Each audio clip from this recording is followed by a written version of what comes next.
Alright, so the car is on the lift, we're taking it apart, we're draining the oil. There's nothing funny in the oil. And again, it's not bad, it doesn't have a dead cylinder, it just feels like it's low compression in there. And looking down the cylinder, each piston has like a nice black soot, the plugs all look nice.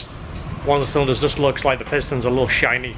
So something went through there, and then the puff at the end was black, so it kind of tells me that it just lost compression and blew, you know, fuel out of there. So we'll take it apart. I won't show you every detail because you know how the cylinder head comes off and how a piston comes out, but I'll update when I take it apart. That way you got, you know, full transparency. We're telling you when pushed up the, turned it a little bit too much. Should have said 425 was good, but oh well. No more Mr. Conservative, right? What do you think? It's a nice waterfall.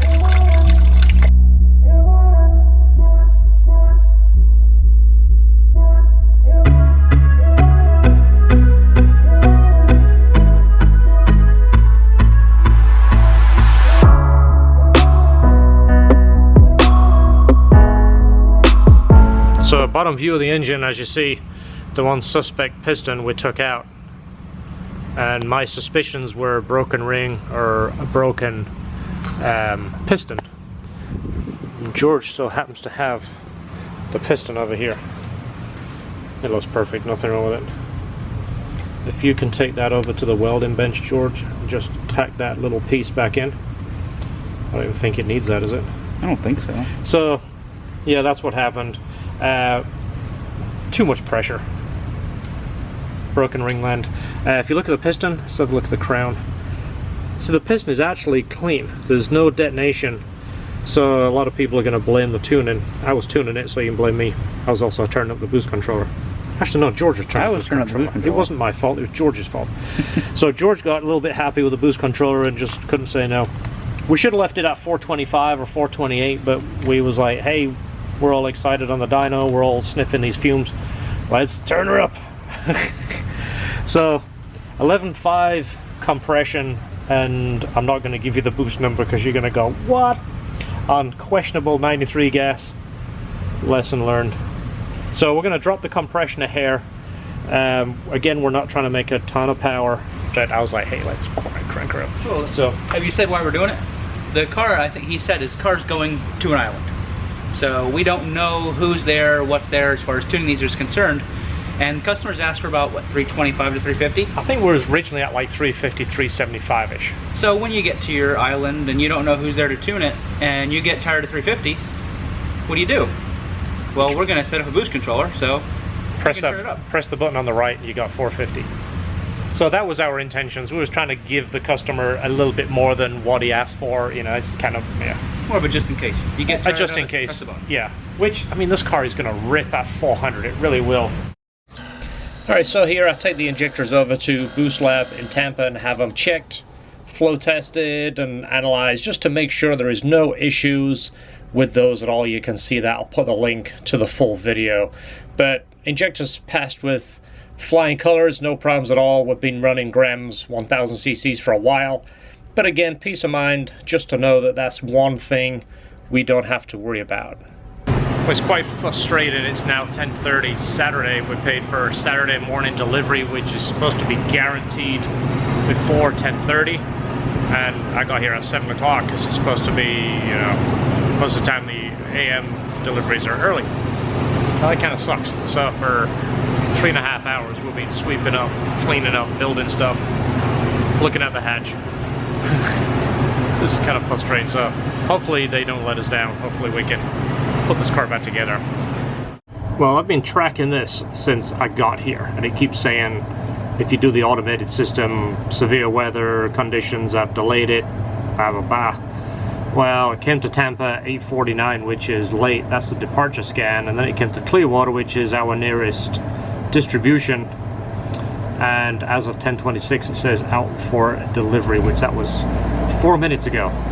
So fingers crossed it's still gonna get here, but it's like nail biting and frustrating at the same time. Look at that, I see a brown truck outside. So So slight change of plan. Of course this is a Japanese spec motor, so we can't order just one piston from the Honda dealership because the Honda pistons are a lower compression. They're 11 to 1 and this motor is 11.5 to 1. So we decided to go with CP pistons. We're running CP 10 to 1s and stronger rods, so you know, why not beef it up, right? So low compression, much easier to tune, should make the same power, and obviously forged be much stronger.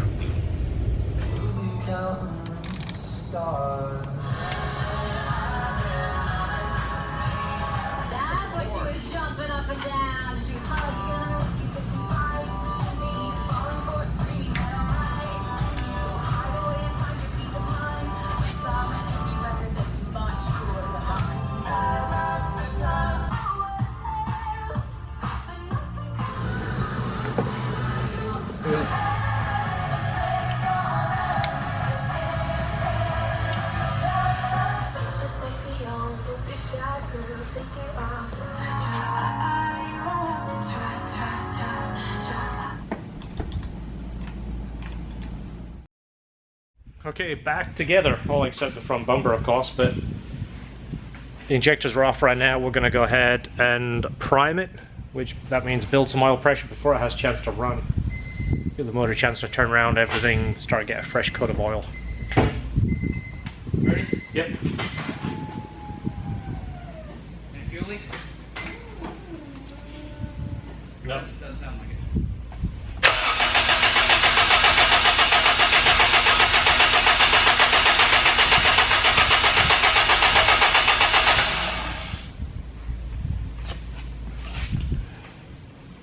Now we're clean up here.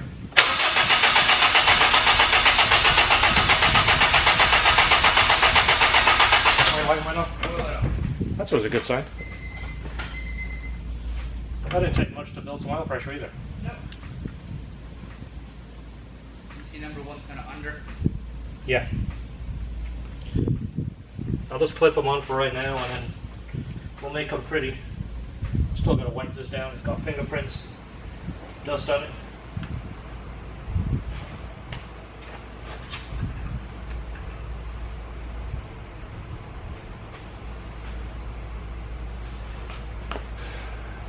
Fingers crossed. Are you ready?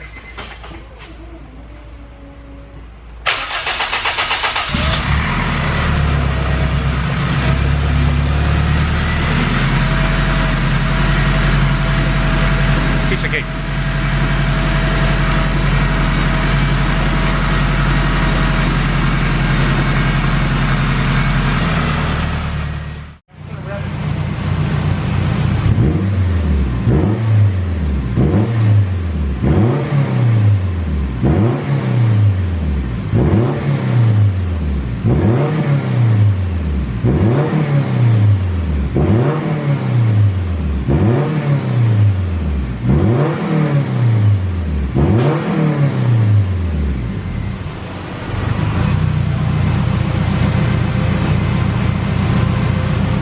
Alright, so busted piston, busted ring lens, what do we do with it?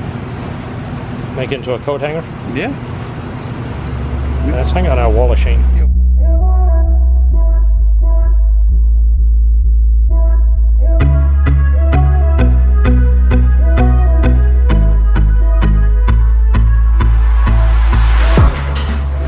Ready to go, Jordan? Yeah. So, end of the day, 2 full days building the car. Overnight shipment did come in. I didn't think it was gonna.